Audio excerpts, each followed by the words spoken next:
বানিয়ে নিলাম গরমকালে স্পেশাল কাঁচা আমের আম সন্দেশ। একটা খেলে মন ভরবে না এমনের স্বাদ।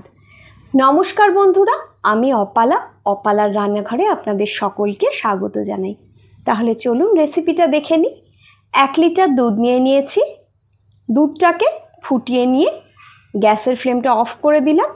একটু ঠান্ডা করে নিয়ে এর মধ্যে ভিনিগার আর জলের সলিউশন দিয়ে হালকাভাবে নাড়িয়ে আমি ছানাটা কাটিয়ে নিলাম। একটা সুতির কাপড়ে ছানাটাকে ছেঁকে নিচ্ছি, তারপর খাবার জল দিয়ে ভালোভাবে ছানাটাকে ধুয়ে নিচ্ছি। জলটাকে ভালোভাবে চিপে নিচ্ছি। এক্ষেত্রে কিন্তু ছানাটা ঝুলিয়ে রাখার কোনো দরকার নেই। প্রথমেই ছানাটাকে দুটো ভাগে ভাগ করে নিচ্ছি। একটা ভাগ উঠিয়ে রেখে দিচ্ছি আপাতত। কিছুটা খোয়া ক্ষীর নিয়ে নিয়েছি। খোয়া ক্ষীরটা একটা গ্রেটারের সাহায্যে গ্রেট করে নিলাম। এবার এই ছানাটার মধ্যে 2 টেবিল চামচ চিনি দিয়ে দিলাম। এবার এই সবগুলো উপকরণকে 7-8 মিনিট ধরে খুব ভালোভাবে মেখে নিয়েছি। 2টো কাঁচা মিঠা আম নিয়ে নিয়েছি। আমগুলোকে ছোট ছোট টুকরো করে একটা মিক্সিং জারের মধ্যে দিয়ে দিচ্ছি।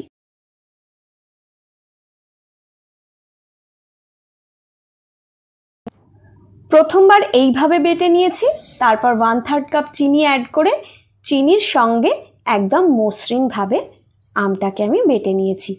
এবার একটা ফ্রাইং প্যানে নিয়ে নিয়েছি। গ্যাসের ফ্লেমকে একদম লোতে রেখে 5-6 মিনিট ধরে এটাকে কুক করে নিচ্ছি।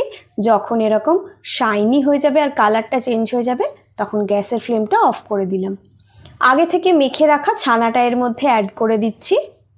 গ্যাসের ফ্লেমকে লোতে রেখে আমের সঙ্গে ছানাটাকে খুব ভালোভাবে মিশিয়ে নিচ্ছি। যেহেতু কাঁচা আমের সন্দেশ বানাচ্ছি, তাই 2 ফোঁটা গ্রিন ফুড কালার অ্যাড করে দিলাম। এটা অপশনাল। দিয়ে দিচ্ছি 1/3 কাপ কনডেন্সড মিল্ক। এবার এই কনডেন্সড মিল্কটাকেও একসঙ্গে ভালোভাবে মিশিয়ে নিচ্ছি। আমি ততক্ষণ এটাকে কুক করব যতক্ষণ না এই জল ব্যাপারটা পুরো শুকিয়ে যাচ্ছে। এইবার গ্যাসের ফ্লেম অফ করে একটা থালার মধ্যে এটা নিয়ে নিলাম। একটু ঠান্ডা করে নিয়ে এর মধ্যে আগে থেকে আলাদা করে রাখা ছানাটাকে মিশিয়ে দিচ্ছি।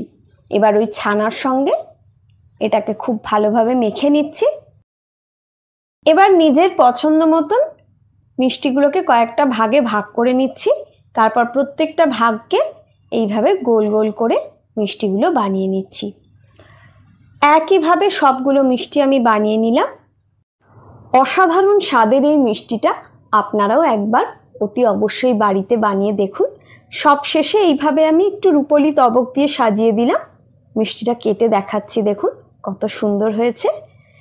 ভিডিওটা সম্পূর্ণ দেখার জন্য অসংখ্য ধন্যবাদ। সবাই ভালো থাকবেন।